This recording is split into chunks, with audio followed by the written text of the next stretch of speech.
اعوذ باللہ من الشیطان الرجیم بسم اللہ الرحمن الرحیم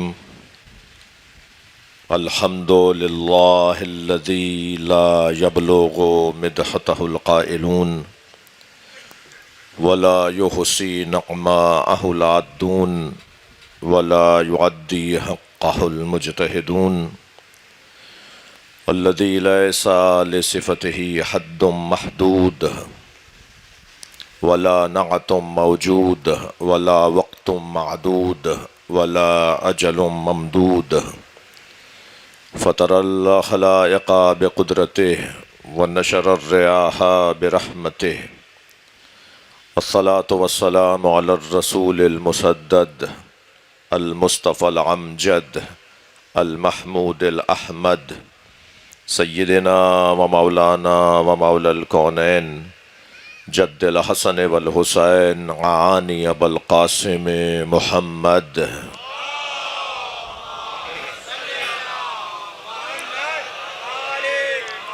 وآلہ الطیبین الطاہرین المعصومین الذین قال اللہ انما یرید اللہ لیذہب عنکم الرجس اہل البیت وَيُطَهِّرَكُمْ تَطْهِيرًا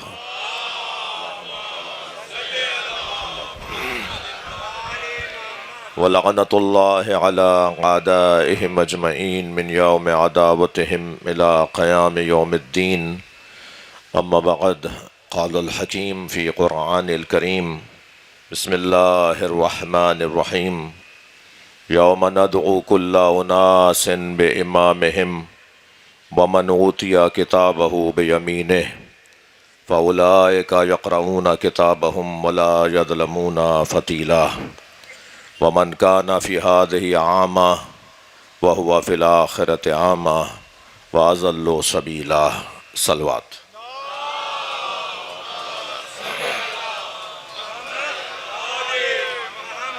اس سے بلا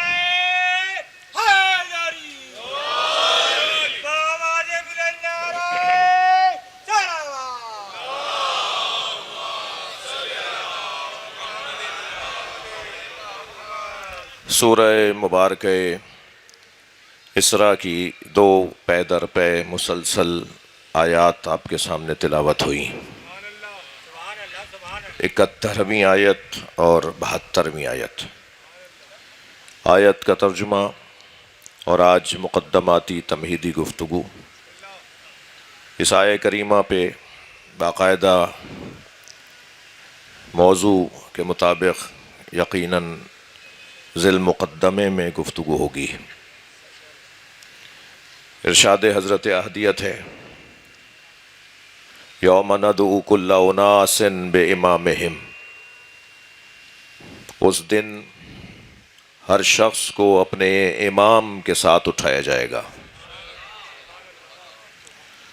ومن اوتی کتابہ بیمینہ اور جس کے سیدھے ہاتھ میں نامہ عمل دیا جائے گا فَأُولَئِكَ يَقْرَؤُونَ كِتَابَهُمْ پس وہ اپنے نامہ عمل کو پڑھیں گے وَلَا يَظْلَمُونَ فَتِيلًا مگر انہیں اپنے نامہ عمل میں کہیں بال برابر کھجور کے دانے پہ چڑھے چھلکے کے برابر بھی ظلم نظر نہیں آئے گا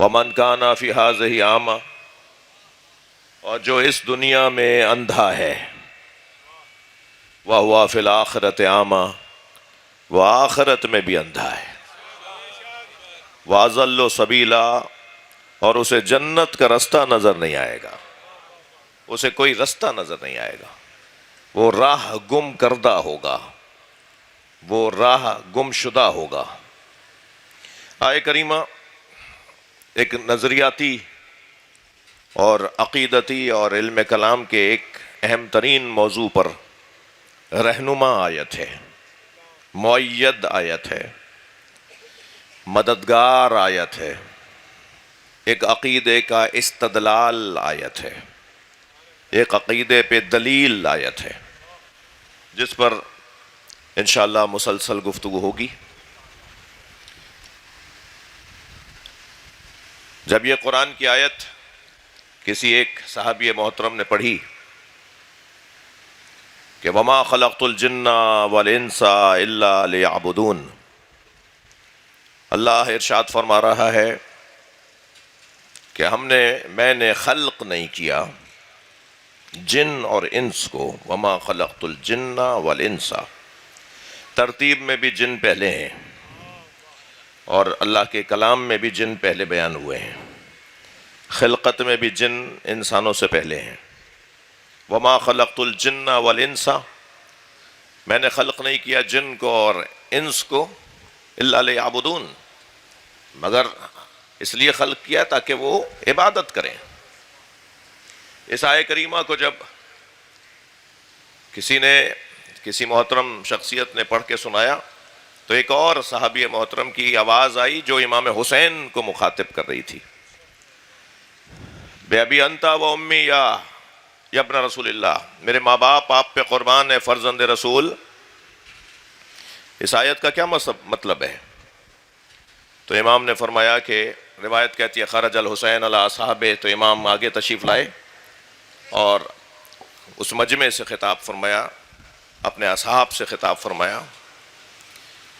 فرمایا کہ ما خلق اللہ خلقا، اللہ نے مخلوق کو خلق نہیں کیا الا لیعبدون، مگر خلق کیا ہے تو اس لیے کہ وہ اس کی عبادت کریں۔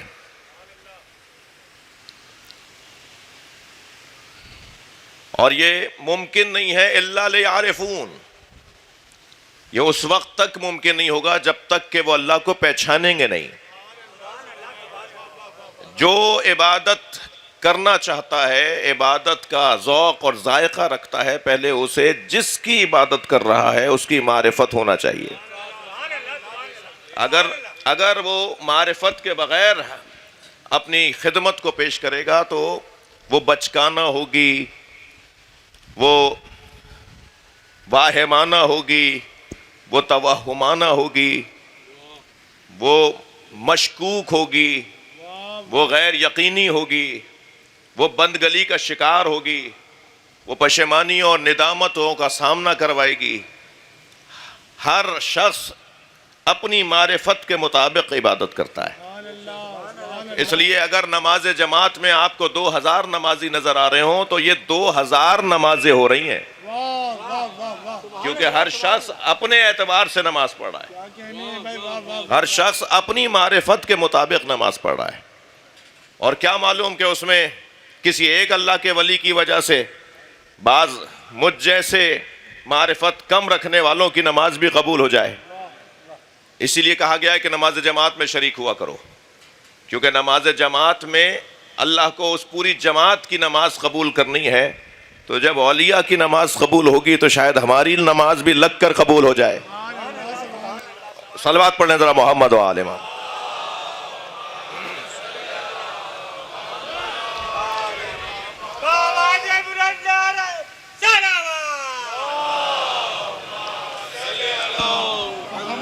اس سے بلند صلوات ہدیہ کریں۔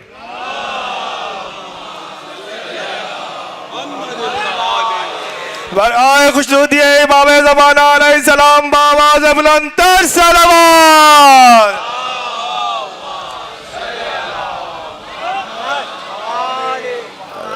اے کہ لے یعرفون، جب تک وہ معرفت حاصل نہیں کریں گے اس وقت تک وہ عبادت بھی اچھی نہیں کریں گے۔ بھائی یہاں روایت مکمل نہیں ہوئی، میرے مولا سے ایک اور شخص نے آواز دے کر کہا بے ابی انت و امی، میرے ماں باپ آپ پہ قربان یا ابن رسول اللہ، فما معرفت اللہ، اللہ کی معرفت کیا ہے؟ یہ تو طے ہو گیا کہ معرفت کے بغیر عبادت نہیں ہوگی، اور جس کی جتنی معرفت ہوگی اتنی ہی اس کی عبادت سجی بھی ہوگی۔ تو اب یہ معرفت کیا ہے؟ تو حسین ابن علی میرے مولا نے رہنمائی فرمائی، بتا دیا کہ اللہ کی بندگی وہی کر پائے گا جو حسین سے رہنمائی لے گا۔ میرے مولا نے فرمایا معرفت اہل کل زمان بے امامہم، ہر شخص اپنے زمانے کے امام کی معرفت حاصل کر لے اسے اللہ کی معرفت حاصل ہو جائے گی۔ نعرہ حیدری،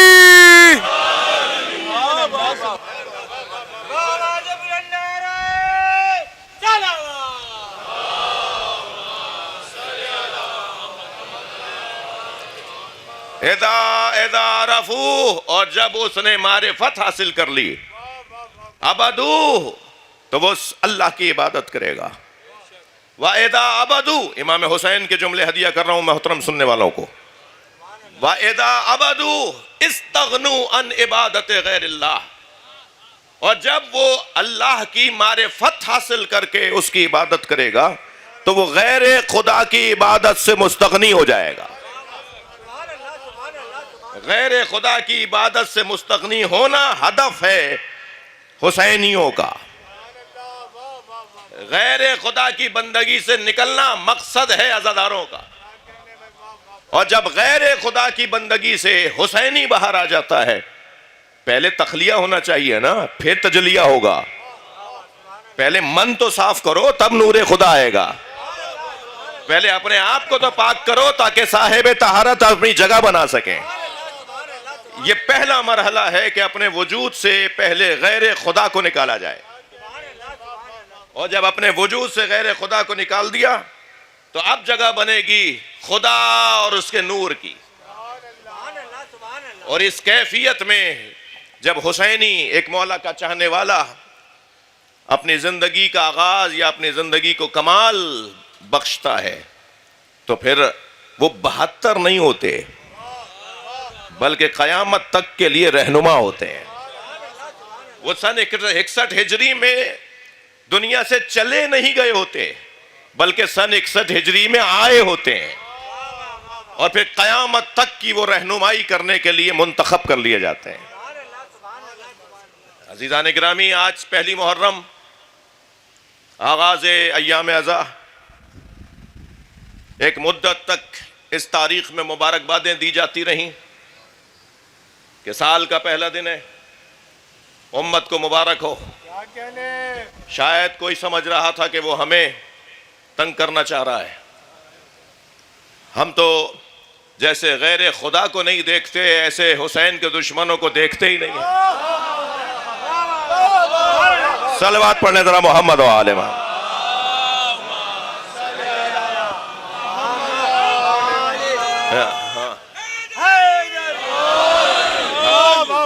ہمارے نزدیک ہمارا انداز ہی کچھ اور ہے، ہمارا ذوق ہی کچھ اور ہے، ہم جس گھڑے سے پانی پیتے ہیں اس کا ذائقہ ہی کچھ اور ہے، ہم جس مشرب کے لوگ ہیں اس مشرب کا ذوق ہی کچھ اور ہے۔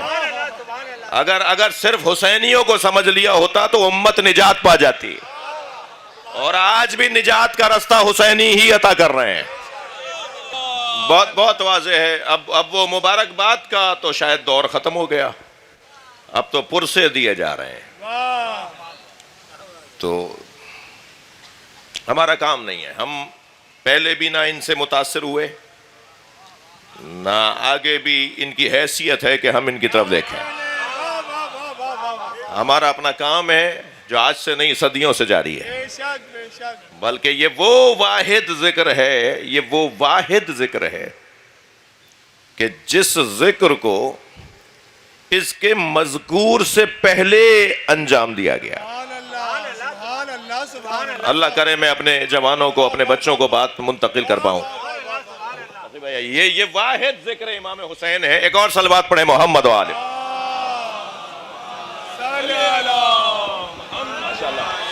برائے خوشنودی امام زمان علیہ السلام باواز بلند تر صلوات۔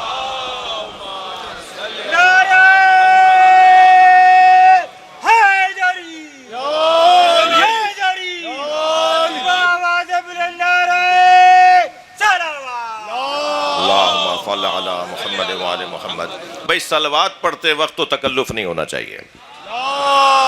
اللہم صلی علی محمد وآل محمد۔ جی یہ عجیب ذکر ہے جسے صلوات کہتے ہیں۔ مولانا مودودی صاحب قبلہ ایک اسکول میں وزٹ پہ گئے، شخصیات تشریف فرما ہیں، آپ میں سے بہت سارے لوگ اپنے اسکولوں کے مالکان بھی ہیں، انہوں نے بنائے ہیں، بانیان ہیں۔ شخصیات کو وزٹ پہ بلایا جاتا ہے، دوروں پہ جاتے ہیں۔ مولانا مودودی صاحب قبلہ گئے ایک اسکول کے دورے پر، تو ایک کلاس میں انہوں نے بچوں سے کچھ سوالات کیے اور بچوں نے ماشاءاللہ بڑے اچھے اچھے جوابات دیے۔ تو جب وہ لوٹنے لگے تو ایک بچے کی آواز آئی کہ مولانا مجھے آپ سے ایک سوال کرنا ہے۔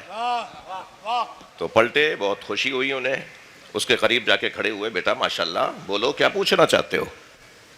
کہنے لگا مولانا بتائیں اللہ اس وقت کیا کر رہا ہے؟ تو کہنے لگے شیعہ ہو؟ تو بچے نے بے ساختہ کہا الحمدللہ. کہہ لیں ہاں اس طرح کی گفتگو شیعہ بچہ ہی کر سکتا ہے.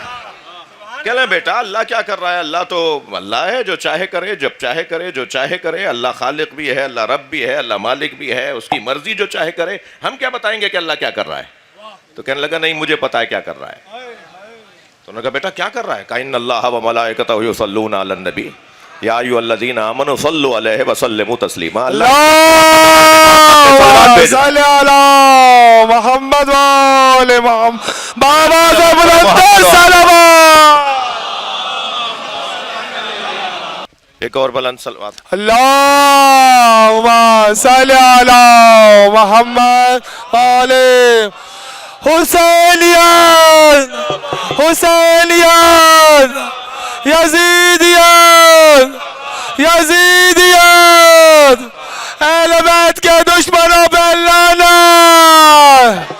بر حبیب خدا و خاتم الانبیاء بلندتر صلوات. صلی علی محمد و آل محمد.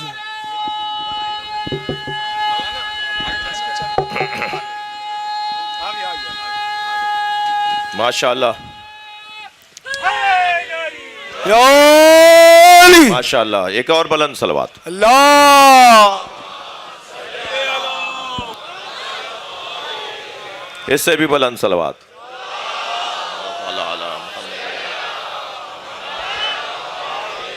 آپ اس سے بھی بلند پڑھ سکتے ہیں. اللہم صل علی. اپنا رزق بڑھوائیے بلند صلوات سے. اللہم صل علی محمد وعلی محمد. صاحب عزا امام زمانہ کو مجلس میں بلائیے بلند صلوات سے. اللہم صل علی محمد وعلی محمد. یہ اللہ کا ارادہ ہے کہ یہ ذکر باقی رہے گا. مذکور یعنی امام حسین. توجہ ہے, امام حسین کی آمد سے پہلے حسین کا ذکر ہوتا تھا. یہ واحد ذکر کربلا ہے جو رونما ہونے سے پہلے, کربلا بپا ہونے سے پہلے اس ذکر کو منعقد کیا جاتا تھا. حضرت آدم نے جب پنجتن کے نام اللہ کو بتائے نا, تو سرکار کے نام پر دل پہ ٹھنڈک سی محسوس ہوئی. سیدہ کے نام پر عفت اور عظمت سی محسوس کرنے لگے. مولا علی کے نام پہ جلال بڑھنے لگا. امام حسن کے نام پر حیا بڑھنے لگی. اور امام حسین کے نام پر آنکھوں میں آنسو آ گئے. اور کہا یا اللہ جب میں نے حسین کہا ہے تو میرا دل مغموم اور ملول ہو رہا ہے. میری آنکھوں میں بے ساختہ آنسو آ گئے. فرمایا قتیل العبرات حسین, آنسوؤں کا مارا حسین. یہ واحد ذات ہے جس کے نام پر سب سے زیادہ آنسو بہائے جائیں گے. ابھی واقعہ کربلا, ابھی تو امام حسین, ابھی تو حضرت آدم کی نسل سے انبیاء آئیں گے, پھر حضرت نوح کے بعد پھر آدم ثانی کا دور شروع ہوگا, اور پھر انبیاء کرام مبعوث ہوں گے, اور پھر کہیں جا کے 1,24,000 پیغمبر ہمارے نبی آئیں گے, اور پھر کہاں امام حسین کی آمد ہوگی, اور پھر امام 56 برس کے کربلا میں آئیں گے, اور پھر کربلا کے میدان میں پیاسے مارے جائیں گے. مگر حضرت آدم نے امام حسین کا ذکر سن کر گریہ کیا. حضرت ابراہیم علیہ السلام جب کربلا سے گزرے تو سواری کا گھٹنا مڑا, سواری گری, آپ بھی گرے, آپ کی پیشانی ایک پتھر پہ جا کے لگی, خون بہنے لگا. اللہ سے سوال کیا یا اللہ کیا مجھ سے کوئی خطا ہو گئی؟ فرمایا نہیں، تم سے کوئی خطا نہیں ہوئی، ہم نے تمہارا خون حسین کے خون میں ملا دیا ہے، اس زمین پر ایک خون اور گرے گا۔ حضرت نوح کے ساتھ بھی یہی ہوا، تمام انبیاء، ابھی کربلا کا واقعہ ہی نہیں ہوا۔ میں تو تعجب کرتا ہوں، کبھی کبھی ہمیں حالات مجبور کر دیتے ہیں کہ ہم غور کرتے ہیں، سوچتے ہیں، مشوروں میں، باتوں میں مشورے ہوتے ہیں کہ یہ کہہ دیا، وہ کہہ دیا، یہ کلپ آ گیا، وہ تقریر ہو گئی، وہ بدتمیزی ہو گئی، تو کبھی کبھی تکلیف ہوتی ہے۔ سوچتا ہوں کہ کہاں یہ ذکر اور کہاں یہ رستے کے پتھر، ہم کیوں اپنا وقت ضائع کریں؟ ہمارا تو کام ہی نہیں ہے، کام تو جس کا ہے وہ کر رہا ہے، اور یہ کوئی طاقت دنیا کی نہیں ہے جو اللہ کی قدرت کے آگے کھڑی ہو۔ ارادہ پروردگار ہے، امام حسین کا ذکر شان سے ہوگا۔ یا ایھا الذین آمنوا من یرتد منکم عن دینہ، اے صاحبان ایمان، اگر تم میں سے کوئی دین سے پھر گیا، فسوف یأتی اللہ بقوم، تو اللہ ایک اور قوم کو لے آئے گا۔ تمہارے جانے سے کچھ نہیں ہوگا، تمہارے ہونے سے کچھ نہیں ہے۔ مجھ سے، ہم سے زیادہ اچھے لوگ تھے جو ماضی میں اس ذکر کو منعقد کرتے رہے، ہم سے زیادہ اچھے لوگ آئیں گے جو منعقد کریں گے۔ نہ ہمارے ہونے سے یہ ذکر ہوا ہے، نہ ہمارے جانے سے یہ ذکر بند ہوگا۔ ہم کربلا والوں کا ذکر منعقد کر کے اس ذکر پر کوئی احسان نہیں کر رہے، اس ذکر کا ہم پر احسان ہے کہ ہماری زبان سے کربلا کا ذکر ہو رہا ہے۔ لہذا یہ یاد رہے، یہ ذہن میں رہے کہ اس کے پیچھے ارادہ پروردگار ہے۔ پہلی مجلس ہے، فلسفہ اعضاء پر کچھ دیر آپ کی توجہ چاہوں گا۔ اللہ یہ چاہتا ہے، ارادہ پروردگار یہ ہے کہ حسین مولا کا ذکر شان سے منعقد ہو۔ ارادے کی دو قسمیں ہیں، ایک ارادہ تشریعی ہے اور ایک ارادہ تکوینی ہے۔ ارادہ انما یرید اللہ لیذھب عنکم الرجس اہل البیت، یہ ارادہ ہے نا اللہ کا۔ اللہ کا ارادہ ہے کہ اہل بیت ہر برائی کو آپ سے دور رکھے، اللہ ہر برائی سے آپ کو دور رکھے، ہر برائی کو آپ سے دور رکھے، یہ اللہ کا ارادہ ہے نا۔ یہ جو ارادہ ہے یہ تکوینی ہے یا تشریعی؟ یہ ارادہ جو اہل بیت سے برائیوں کو دور رکھنے کا ہے کہ برائیاں اہل بیت سے دور رہیں گی، رجس اہل بیت سے دور رہے گا، گندگی اہل بیت سے دور رہے گی۔ یہی میں ایک جوان کو ہدیہ کر دوں، تم اہل بیت کا ذکر منعقد کرو، برائیاں خود بھاگیں گی۔ یہ تو قرآن کا قاعدہ ہے نا، صلوات پڑھ لیں محمد و آل محمد۔ جی تو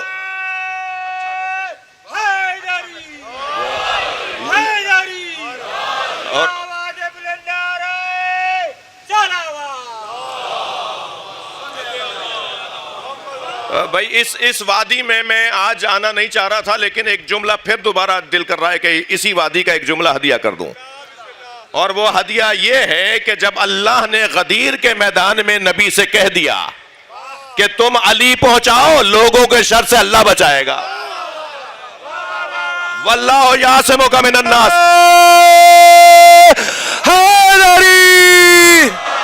اے میرے حبیب، واللہ یعصمک من الناس، آپ کا کام ہے علی پہنچانا، اور جو علی سن کر شر پھیلائیں گے ان سے بچانا اللہ کا کام ہے۔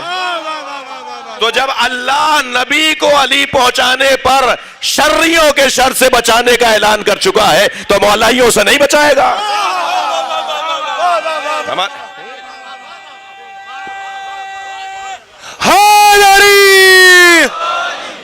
ہمارا کام ہے اس ذکر کی تبلیغ کرنا، نتیجہ ہمارا کام نہیں ہے۔